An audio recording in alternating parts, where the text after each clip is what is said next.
Welcome back into the New Killer series. In today's video, we're going to cover the updates in the Friday the 13th lawsuit. There's a rumor going around that the Friday the 13th lawsuit is close to over, and it's really too big of a story to not post about. We're also going to cover the new Jason Voorhees information I found while researching the DBD Jason Voorhees crossover. How's it going, everyone? My name is Schmuckles. Make sure to like this video and subscribe to the channel if you want to be notified when I post more content like this. I've already posted 2 videos about the Jason Voorhees lawsuit. If you want to see those videos, you can click on the title above, and then I'll link you back here after.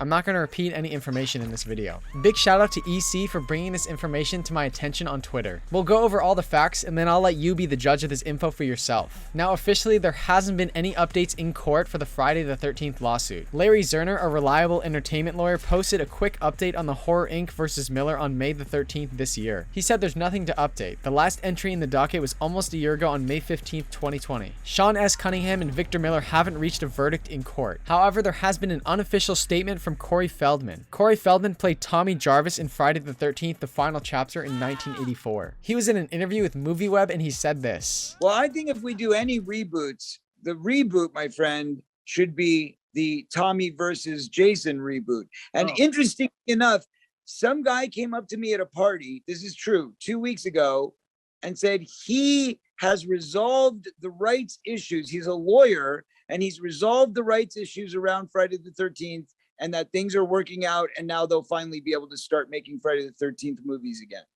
Off the record, because I can't tell you who it was that said this to me, but I was told that by somebody. Obviously, Feldman isn't super familiar with the terminology, but the claim was that he met a lawyer at a party that told him that the legal rights for Friday the 13th were resolved. Either this was a legitimate leak in the lawsuit or there was a miscommunication somewhere. It really seems like Feldman believes in what he's saying, though. If this is true, that means Sean S. Cunningham, Warner Bros., and their lawyers have made a deal with Victor Miller and his lawyers behind closed doors. If there actually is a settlement going on behind the scenes to finish the legal battle without restarting the lawsuit and avoiding appeals, it'd likely be a deal of this nature. There hasn't been a ton of progress in court, like the case seems completely frozen since last year. The Friday the 13th franchise Twitter responded to this rumor yesterday. Been getting a lot of questions about the story run today pertaining to Corey Feldman stating that the legal battle is almost over. Although we all want this to end and hope he is right, we need to wait and see what the courts decide. From what we understand, it's not close to over yet. The Womp Stomp Films also responded. They're a Twitter account for the indie filmmakers behind the Friday the 13th fan films Never Hike in the Snow, Pathosis, and Ghost Chicken. The Friday the 13th franchise follows them on Twitter. They said, "I've heard from a few legit sources it is nowhere close to done. Even when this ruling comes in, expect another appeal. That said, just leaves more room for Jason Rising, 13 Fanboy, and Never Hike Alone 2. And these are all upcoming Friday the 13th fan-made films." This pretty accurately describes my understanding of the situation based on Larry Zerner's tweets and interviews. Larry Zerner's take on the situation is that it's bullshit. I'm not sure who Corey Feldman talked to and why he presented this information as fact, but I wanted to lay out all the facts for everybody just so everybody is clear on what this story means. I looked up how it would be possible for a lawsuit to end early. If you file a lawsuit and you decide you do not want to move forward, you can ask the court to dismiss the case. Some common reasons for doing this are 1. You and the person you sued have reached an agreement and you want to end the case. This is the possibility that I mentioned earlier. This would be like if Victor Miller and Sean S. Cunningham came to an agreement outside of court. The second reason is the person you sued paid you the money he or she owed you. This would be if Cunningham and Horror Inc. let Victor Miller win the rights back to Friday the 13th Part 1 in the US and paid him some sum of money for Part 1 ownership as well as the material from Part 1 used in the sequels. The third reason is you cannot find the defendant to serve him or her, but you want to reserve the right to sue at a later date. And this doesn't actually seem like resolving the case like Feldman claimed.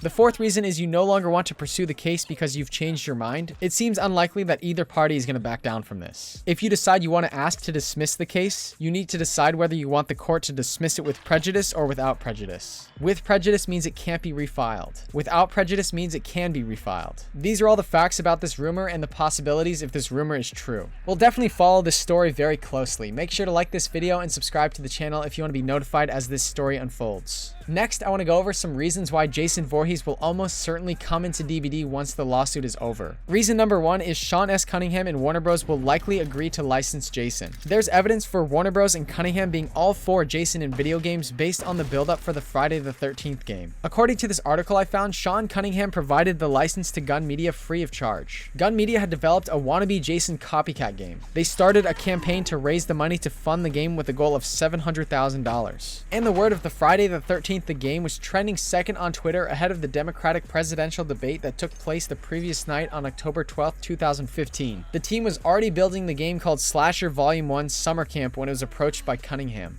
After a few months of discussing the game, Cunningham granted Gun Media a full license to make the game. Wes, you're working on Slasher Volume 1 Summer Camp, a game which, while not directly Friday the 13th, sure has a lot of the flavor of Friday the 13th without kind of, being right there on the nose. Correct. I mean, that's kind of what this set out to be was, it was my love letter to Friday the 13th. It was just so coincidental and serendipitous that he got my love letter.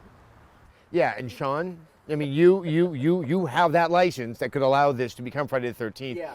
I mean, this is better than peanut butter and chocolate. Really, it's chocolate and chocolate. Just told from the other side, we were fooling around with trying to work out what started out to be a Friday the 13th website, and then it grew into something a little bit bigger. And we, in the course of doing that, said we got to have a game, and we've been talking about Friday the 13th games for 20 years, and there was never a particularly good idea.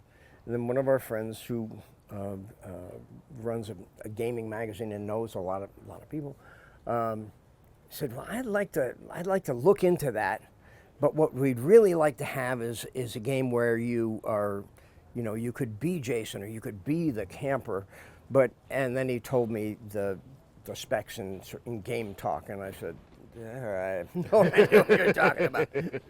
And it was about, I guess about 2 months later, you and Steve hooked up, Yep. And he came back and said, "These guys are making a game, which is exactly what I would like to make, and there's got to be a way we can pull it together." And as luck would have it, we pulled it together, and here we are. Keltner, one of the Gun Media devs, said in an interview that Warner Bros. Loved their Jason Voorhees ideas from the start. Granted, there's always some snags here and there when you're working with a franchise that spans several mega companies like Paramount, New Line, and Warner Bros. But so far, they have been accommodating and open to our ideas, both new and our original ideas for the summer camp. Another one of the Friday the 13th game devs said we're a small indie studio, so we didn't think there was even a possibility for a license for Friday the 13th, so we didn't even try. Then one day, we got a call from Sean, and me and Wes looked at each other and were thinking, uh-oh, what the hell did we do? We were worried we did something wrong, but sure enough, Sean was the nicest guy ever. He said that he heard we had a great game and he wanted to be a part of that. Since Warner Bros. And Sean agreed to help a small indie studio, I'm sure they'd listen if Behavior Interactive came knocking with DBD, which is the Hall of Fame of horror. Which leads me to reason number 2. Matthew Cote and Behavior Interactive want to license Jason. Jason is one of the most hyped licenses, and the data actually told us that from our tournament. Jason was on the satisfaction survey, which means 2 things. 1, Friday the 13th is definitely on Behavior's radar. And 2, Behavior has already collected the data that we showed in our tournament in the satisfaction survey. They're gonna have the data to show that Jason is hyped, just like us. Cote has even said that Jason has a standing invitation to the game. He was asked directly about Jason in this interview, and he said this.